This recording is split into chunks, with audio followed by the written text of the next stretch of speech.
I'm Jack Watson from Maryland Cold Cases. The Harford County Sheriff's Office reached out to us to get this case back out there. Quinton Stokes was shot and killed in Edgewood in June 2013.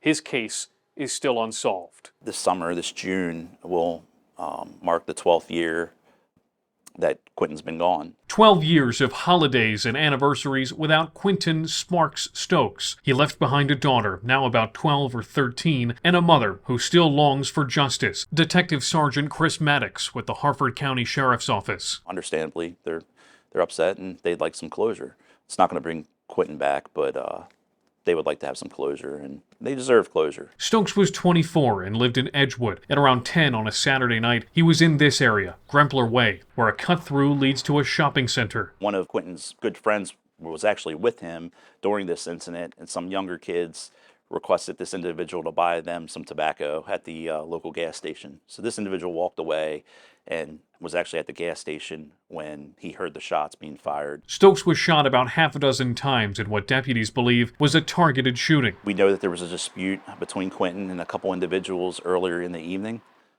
Detectives back then ran down a couple leads that we had at the time, but unfortunately, those leads did not pan out. Over the years, Quinton's case went cold. It was nighttime, so a good witness who saw someone fleeing couldn't give detectives much of a description, though Maddox says some witnesses investigators talked to were not completely truthful with what they saw. I really do feel that there were several individuals that were friends with Quinton that knew what happened, knew who the suspect could be, and maybe afraid or, don't want to come forward for one reason or another. Recovered at the scene were half a dozen .380 Winchester casings. Investigators tested DNA before, but with recent advances in technology, Maddox is hopeful those casings might lead to something new. The mindset before was it was fired, it was burnt off, and that's not necessarily the case anymore, especially with 6 casings.